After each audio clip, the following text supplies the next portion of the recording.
যে গণমাধ্যমের যেসব ব্যক্তিরা স্বৈরশাসক ফ্যাসিস্ট সরকারের দোসর ছিলেন, প্রথম সারির চাটুকার ছিলেন, দালাল ছিলেন,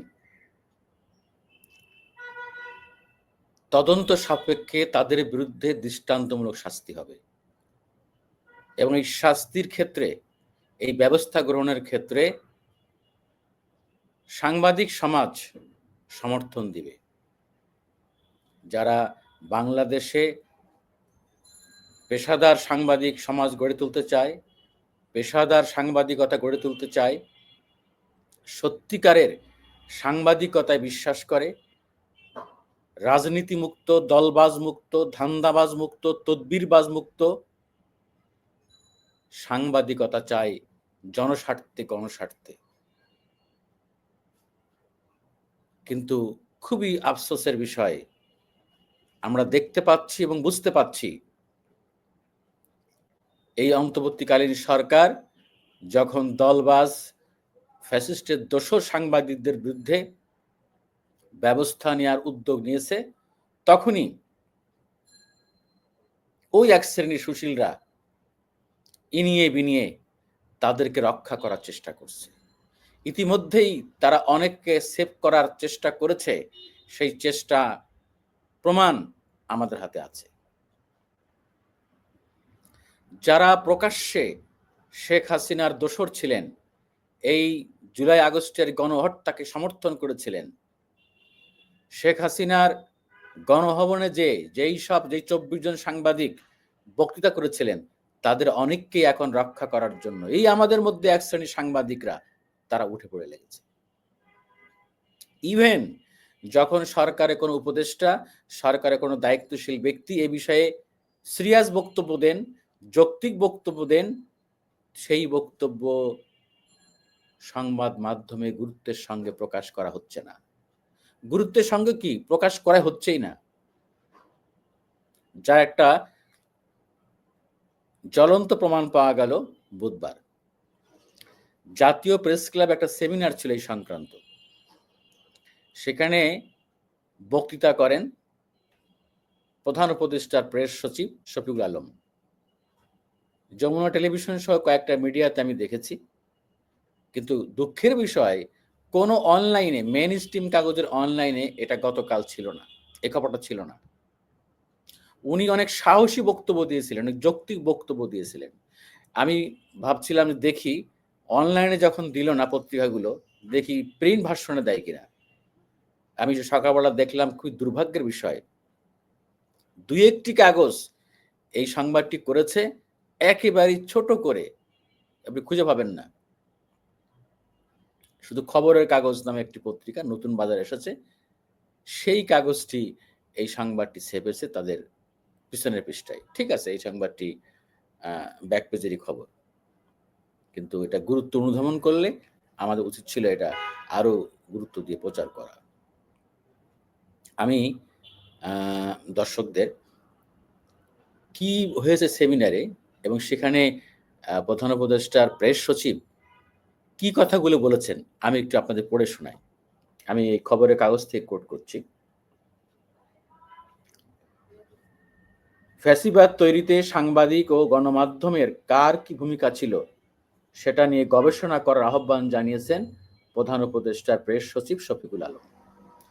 বুধবার জাতীয় প্রেস ক্লাবে ফ্যাসিবাদ মুক্ত গণমাধ্যম চাই প্ল্যাটফর্ম আয়োজিত এক আলোচনা সভায় তিনি আহ্বান জানান। জুলাই গণহত্যায় গণমাধ্যমের ভূমিকা, জবাবদিহি ও সংস্কার প্রস্তাব শীর্ষক আয়োজিত আলোচনা সভায় তিনি প্রধান অতিথি ছিলেন। এতে সভাপতিত্ব করেন প্ল্যাটফর্মের আহ্বায়ক সাংবাদিক জয়নাল আবেদিন শিশির। আচ্ছা, এই বক্তব্যে আসি। শফিকুল আলম বলেন, ফ্যাসিবাদ কায়েম করতে হলে সম্মতির উদ্যোগ লাগে। এই সম্মতিতে ভূমিকা রেখেছেন বাংলাদেশের বিশাল সংখ্যক সাংবাদিক। সত্য, বিশাল সংখ্যক সাংবাদিক। আমরা তাদের বলছি যে এখানে আরেকটা কথা এখানে বলছেন, সেটা যে আমরা তাদের বলছি সাংবাদিক গত 16 বছরে তাদের কার কি ভূমিকা ছিল সেটা নিয়ে গবেষণা করা। তারা ফ্যাসিবাদী ছিল এভাবে না বলে তারা কিভাবে ফ্যাসিবাদ তৈরি করেছিল সেটা আমাদের দেখতে হবে। আর গবেষণার মাধ্যমে এসব তথ্য লিপিবদ্ধ করা গেলে পরবর্তী প্রজন্মের নিকট দায়মুক্ত থাকা যাবে। তিনি আরো বলেন, ইন্টারন্যাশনাল অনেক জার্নালিজম গ্রুপ আছে, তারা এসে অনুসন্ধান করুক বাংলাদেশে কি ধরনের জার্নালিজম হয়েছে।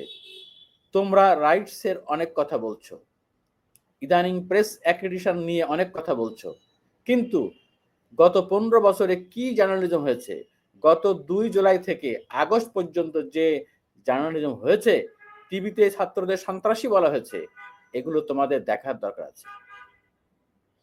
ফ্যাসিবাদের সময়ে অনেক সাংবাদিক ঝুঁকি নিয়ে সত্য বলেছেন উল্লেখ করে তিনি বলেন, 2006 সালের 28 অক্টোবর 6-7 জনকে পিটিয়ে হত্যা করা হয়েছে। লগি বৈঠা কে আনতে বলেছিলেন, 29 অক্টোবর এটা নিয়ে কেউ রিপোর্ট করেছিলেন কিনা এবং কার ভূমিকা কি ছিল। বিডিআর পরবর্তী জার্নালিজম আমাদের দেখা উচিত। কেয়ারটেকার সরকার বাতিল করা হলো, সেটা জার্নালিজম আমাদের দেখা উচিত।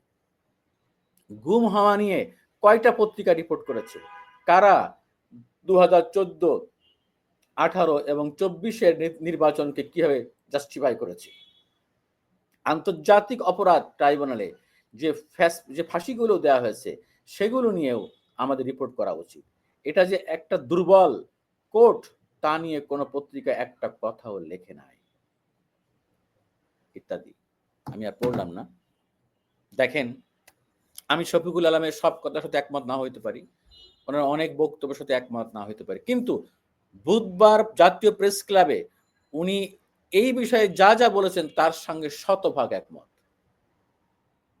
আমি মনে করি এই সব যে রোগগুলো উনি চিহ্নিত করেছেন, এই সব রোগের ওষুধ দিয়ে এই সব রোগ নিরাময় না হওয়া পর্যন্ত আমাদের গণমাধ্যম, আমাদের সাংবাদিকতা পরিশুদ্ধ হবে না এবং সঠিক লাইনে আসবে না। আমরা দ্বিচারিতা করছি, এক শ্রেণীর সুশীলরা এবং যেই সব পত্রিকাকে আমরা খুবই একেবারে নমস্য মনে করি, দুঃখের বিষয় সেই পত্রিকাগুলো এই সংবাদ গুরুত্ব সহকারে ছাপেনি। কেন? কি তাদের উদ্দেশ্য? কম বেশি সবাই কিন্তু আপনারা ফ্যাসিস্টের দোসর ছিলেন।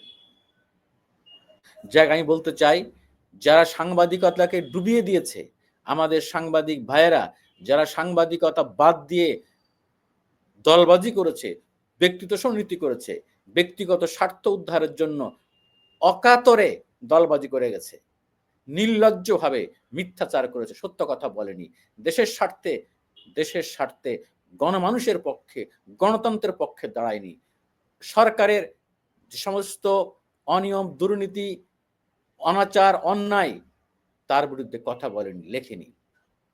আমি মনে করি আমরা যেই সুন্দর বাংলাদেশের স্বপ্ন দেখছি, যেই সুন্দর বাংলাদেশ গড়ার কথা বলছি এবং 24শে জুলাই আগস্টে যে গণ অভ্যুত্থানের যেই চেতনা বাস্তবায়নের কথা বলছি, তা কোনোদিন বাস্তবায়ন হবে না যদি আমাদের সাংবাদিকরা ঠিক না হয়।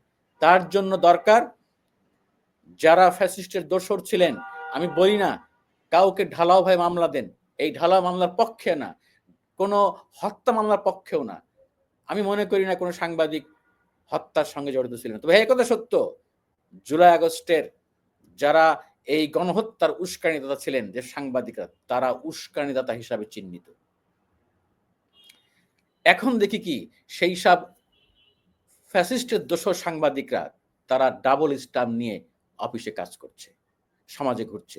একটি হলো এই সরকারের সঙ্গে আতাত করার চেষ্টা, এই সরকারের সংবাদ গুরুত্ব সহকারে ছাপা, বুঝানো যে আমি ভাই আপনাদের লোক।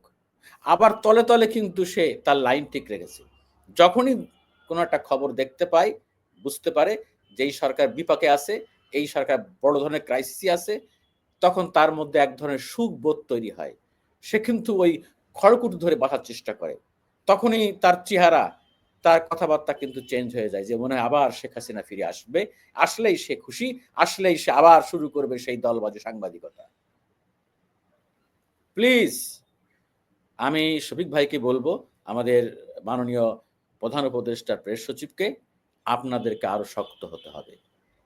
এদেরকে প্রকাশ্যে আনতে হবে কারা কারা কিভাবে শেখ হাসিনা দলবাজি করেছে।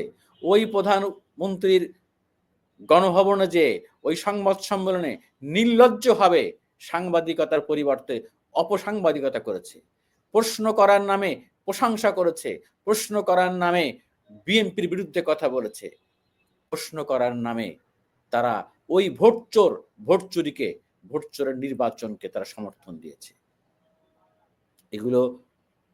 এগুলো ভার্চুয়াল মিডিয়া আছে, সামাজিক যোগাযোগ মাধ্যমে আছে, এগুলো আপনাদের রাষ্ট্রীয়ভাবে উচিত এগুলো প্রকাশ্যে নিয়ে আসা, নাম ধাম উল্লেখ করে কে কিভাবে দালালি করেছে, কে কিভাবে স্বৈরাচারের দোসর ছিলেন, সেইগুলো সামনে নিয়ে আসেন। ঢালাও ভাবে অ্যাক্রিডিটেশন কার্ড বাতিলের পক্ষে আমিও না। আপনারা বলেন যে অ্যাক্রিডিটেশন কার্ড বাতিল হয়েছে, ওই সঙ্গে ধারা উল্লেখ আছে, আমি দেখেছি ধারায় কি উল্লেখ আছে, কিন্তু এরপরও মানুষের মধ্যে কনফিউশন তৈরি হয়। প্লিজ, আমি বলি না যে সবাই এই যারা অ্যাক্রিডিটেশন কার্ড বাতিল হয়েছে তার মধ্যে দু একজন ভালো সাংবাদিক নয়, অবশ্যই দু একজন ভালো সাংবাদিক আছে, তাদেরটা ওখানে পড়ে গেছে জানি না কি কারণে।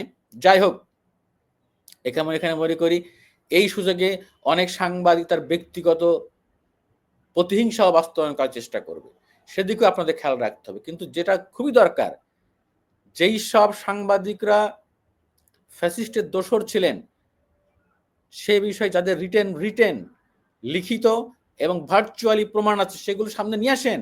আছে তো? কারা ডক্টর ইউনূসের বিরুদ্ধে বিবৃতি দিয়েছিলেন, আছে তো? প্রকাশ কেন করেন না? তাদের নাম ধাম কেন প্রকাশ করেন না? আপনাদের উচিত। আর কারা কারা প্রধানমন্ত্রী কার্যালয়ে যে এই দালালি করেছে, কারা ওই আওয়ামীপন্থী সাংবাদিকতা করেছে। আমি বলি না যে আবার বিএনপি পন্থী সাংবাদিক তাদের সমর্থন করছি, প্রশ্নে ওঠে না। আমি সাংবাদিকতায় রাজনীতির ঘোর বিরোধী এবং চাই এই সাংবাদিকতা থেকেও রাজনীতিকে ঝেঁটিয়ে বিদায় করতে হবে। আমি যেরকম বলেছি প্রশাসন থেকে রাজনীতি বিদায় করতে হবে, ঠিক যতদিন আমরা এই গণমাধ্যমকে সাংবাদিক রাজনীতি মুক্ত করতে না পারবো, ততদিন আমরা নিজেরাই নিজেদের সঙ্গে প্রতারণা করে যাব এবং পুরো জাতির সামনে সাংবাদিক নামধারী হয়ে আমরা প্রতারণা করব। কারণ আমরা কোন দলের সাংবাদিকতা করলে সঠিক খবরটা কখনো দিতে পারবো না। ভাই সঠিক খবর দিতে না পারেন, তাহলে আপনার এই পেশা আছেন কেন? আজকের সময় এসেছে, শপথ নেন এবং সব রুখে দাঁড়ান।